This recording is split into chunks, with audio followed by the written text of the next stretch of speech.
यह कथा अत्यंत भावपूर्ण और गहन रूप से सनातन धर्म के मूल तत्वों भक्ति, श्रद्धा और सेवा की व्याख्या करती है। इसका सार यह है कि सच्ची भक्ति वही है जो स्वार्थ से ऊपर उठकर परमार्थ की ओर बढ़े। जब हम दूसरों के लिए जीना सीखते हैं तो हमारे लिए स्वयं महादेव सोचते हैं। यही शिव तत्व है, यही संसार का कल्याण है। बहुत समय पहले की बात है, एक छोटे से गांव में रामदास नामक एक साधु रहते थे। उनका जीवन शिव भक्ति में लीन था। हर सुबह वे गंगा जल से भगवान शंकर का अभिषेक करते और दिन रात हर हर महादेव का जाप करते रहते। गांव के लोग उन्हें बहुत सम्मान देते थे क्योंकि वे निस्वार्थ भाव से सबकी मदद करते थे।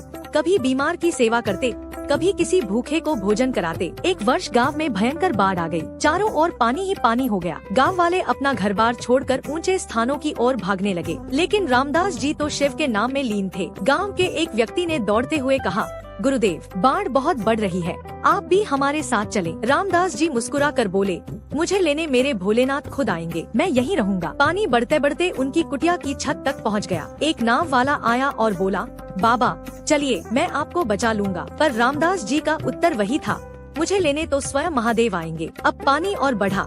रामदास जी एक पेड़ पर चढ़ गए। ऊपर से एक हेलीकॉप्टर आया, रस्सी फेंकी और पायलट ने पुकारा, बाबा जी पकड़ लीजिए, हम आपको बचाने आए हैं। रामदास जी ने फिर मना कर दिया, मुझे लेने तो महादेव ही आएंगे। आखिरकार बाढ़ ने सब बहा दिया। रामदास जी का शरीर भी उस बाढ़ की भेंट चढ़ गया। मृत्यु के बाद जब वे कैलाश पहुँचे तो भोलेनाथ के चरणों में गिर पड़े और रोकर बोले, हे प्रभु, मैं तो जीवन भर आपकी भक्ति करता रहा, संकट की घड़ी में आपने मुझे क्यों नहीं बचाया। शिवजी मुस्कुरा उठे, बोले, रामदास, मैं 3 बार तेरे पास आया। पहली बार गाँव वाले के रूप में, दूसरी बार नाव वाले के रूप में और तीसरी बार हेलीकॉप्टर भेजकर, पर तूने मेरी पहचान नहीं की। यह सुन रामदास जी की आंखों में आंसू आ गए। उन्होंने समझ लिया कि ईश्वर सदा हमारी रक्षा करते हैं, पर वे किसी भी रूप में आ सकते हैं। हमें उनके इशारे को पहचानना आना चाहिए। इस कथा का सार है, चित्र की सुंदरता से नहीं, चरित्र की सुंदरता से शिव प्रसन्न होते हैं। महादेव का गला सांपों से सुशोभित है, तन पर भस्म है, लेकिन उनका चरित्र इतना पवित्र है कि पूरा विश्व उनकी महिमा गाता है। हर हर महादेव।